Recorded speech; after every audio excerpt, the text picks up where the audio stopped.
These last 4 years fighting this conspiracy case What was the reason? have been extremely challenging. What was the reason? And yet I wouldn't change a single thing. What was the reason, bitch? All right.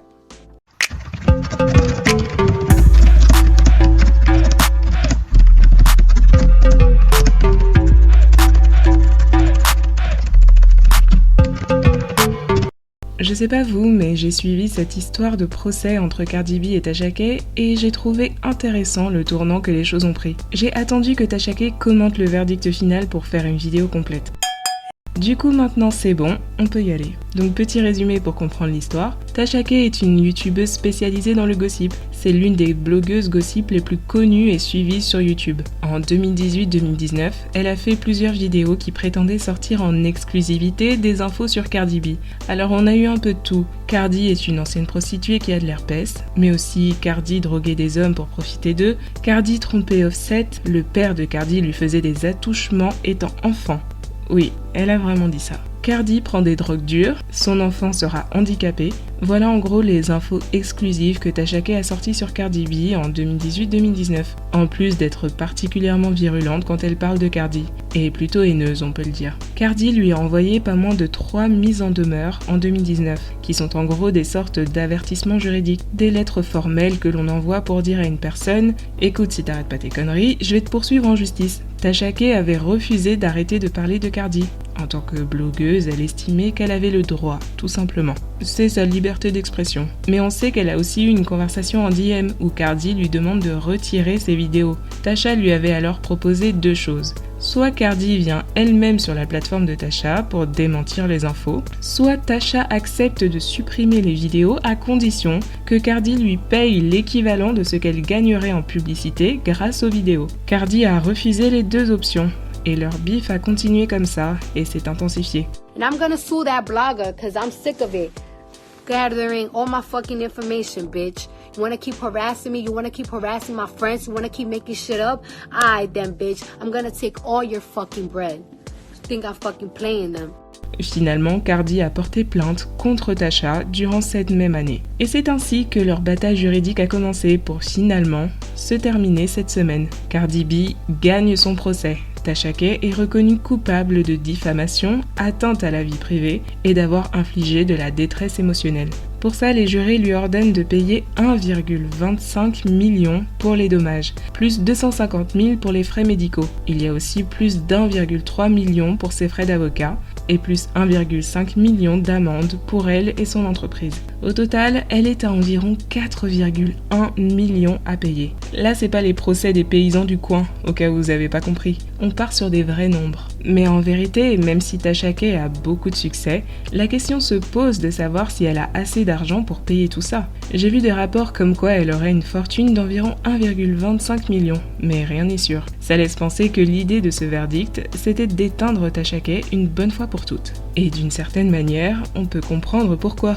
Pour vous résumer simplement les positions qu'ont pris Cardi et Tasha durant ce procès, il faut savoir qu'il y avait d'un côté Cardi qui a témoigné de la grande détresse dans laquelle les mensonges de Tasha l'ont plongée. Elle a déclaré à la barre avoir voulu se suicider à cause des choses que Tasha disait sur elle. Elle a dit ensuite « Je me sentais abattue et déprimée et je ne voulais plus coucher avec mon mari. J'avais l'impression de ne pas mériter mon enfant. » Pour info, c'était la période où Cardi venait d'accoucher. En voyant ce que Tasha disait sur elle, elle s'est dit que seulement un démon pouvait faire ce genre de conneries. Ensuite, elle a fondu en larmes en répétant qu'elle avait pensé au suicide. De son côté, Tasha K a tenté d'argumenter en discréditant Cardi B, en essayant de remettre les choses en perspective, car là, certes, Cardi se présente comme toute fragile et dépressive, mais Tasha voulait attirer l'attention sur toutes les autres histoires dans lesquelles s'est retrouvée Cardi B.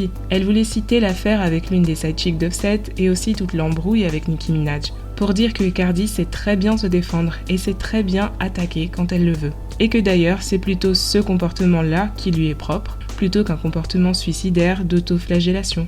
Des arguments qu'on aurait pu entendre, mais que le juge n'a pas voulu valider. Ces preuves-là n'ont pas pu être versées au dossier. Du coup, je vous avoue que je ne sais pas très bien ce qu'il restait à Tasha K pour se défendre. Elle ne pouvait pas correctement attaquer l'image de Cardi B. Et surtout, le gros problème, c'est que certaines infos exclusives qu'elle a sorties ont été prouvées comme étant fausses. Là, je parle du fait que Tasha accusait Cardi d'avoir de l'herpès. Vous savez que Cardi a dû aller jusqu'à montrer son dossier médical au juré pour démentir cette info. C'est vraiment embarrassant. Mais heureusement qu'elle a pu être blanchie à ce niveau-là. Pour le reste, ce sont pas vraiment des choses qu'on peut démentir avec des preuves concrètes. Mais les avocats de Cardi B ont apporté des extraits de certaines vidéos de Tasha K où elle avoue elle-même avoir raconté des mensonges. Par exemple, elle dit une fois « Je savais que c'était fake, je voulais juste l'argent.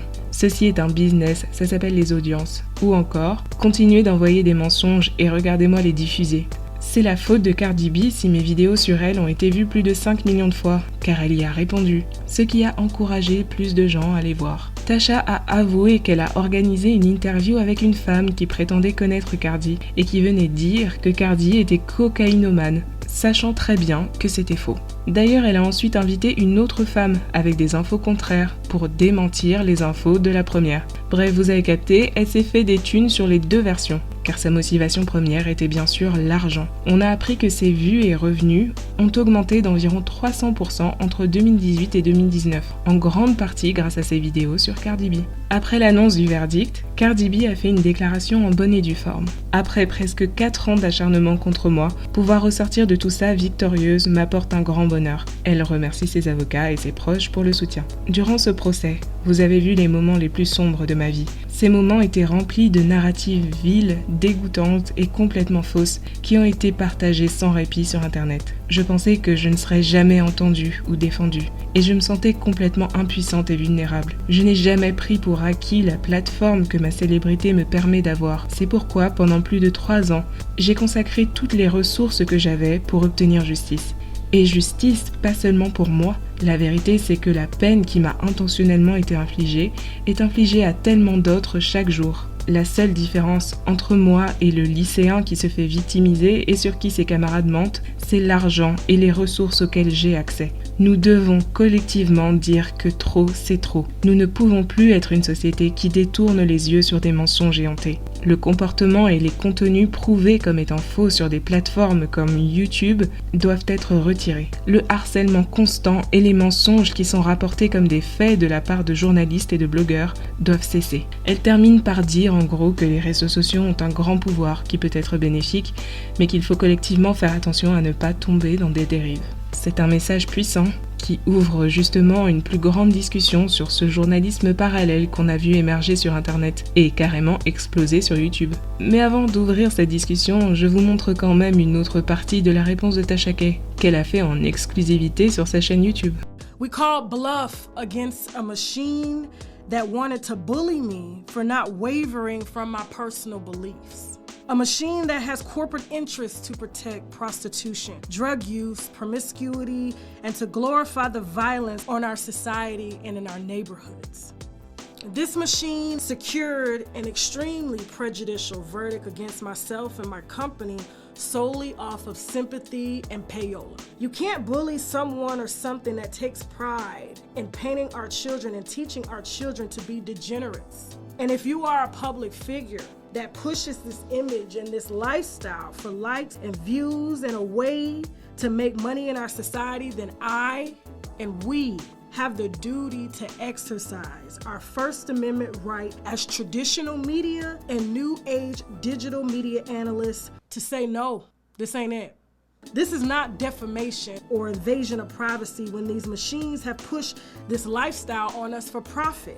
Voilà, donc pas de remords particulier, elle veut faire appel, donc bien sûr pas d'excuses, au contraire elle est convaincue que c'est à elle qu'on doit des excuses, puisqu'elle est la victime d'un complot.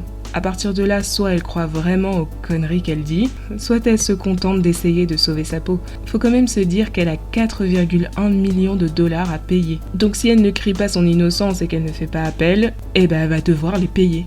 Mais je pense qu'effectivement, quand on voit le montant des indemnités, on peut se dire qu'il y a une volonté de la mettre à genoux Mais est-ce que c'est vraiment injustifié? C'est un procès qui fait réfléchir et qui risque de marquer un précédent dans la façon dont certains blogueurs vont traiter leur sujet dorénavant. Et le YouTube gossip américain, c'est mon domaine. C'est ce que j'aime regarder sur YouTube. Et je les remercie d'exister parce que sans certains blogueurs, on n'entendrait littéralement jamais parler des célébrités qui nous intéressent. Mais il y a une sorte de rivalité qui se joue depuis plusieurs années entre les médias des réseaux sociaux, les blogueurs, et puis les médias télévisuels, les journalistes fiables. C'est un peu décrit comme l'affrontement entre les vulgaires gossipeurs et les professionnels intègres, genre. Et je veux quand même faire remarquer que c'est pas aussi simple. J'ai appris bien plus sur l'intégrité journalistique en regardant une youtubeuse comme Lovely Tea plutôt que les soi-disant journalistes de Fox News ou encore Wendy Williams ou même les présentatrices de mon talk show préféré, The Real Daytime, qui commentent tous les jours les actualités en faisant leurs interprétations qui ne reposent sur rien d'autre que leurs avis personnels. Dans le cas de Tasha, le problème est bien évidemment qu'il ne faut pas inventer des histoires sur les stars pour avoir des clics. Ok, je pense qu'on est tous d'accord sur le fait que c'est pas bien de mentir. Et même au-delà de ça, on comprend bien que c'est hautement préjudiciable pour la star en question. Donc je veux vraiment pas avoir l'air de défendre Tasha K, car c'est pas du tout mon intention. Ok ? Tous ceux qui connaissent Tasha K savent qu'elle méritait d'être punie un jour ou l'autre, et d'une façon ou d'une autre. Ceci étant dit, réfléchissez à ce qu'un tel verdict et donc une telle prise de position contre une blogueuse pourrait signifier sur le long terme.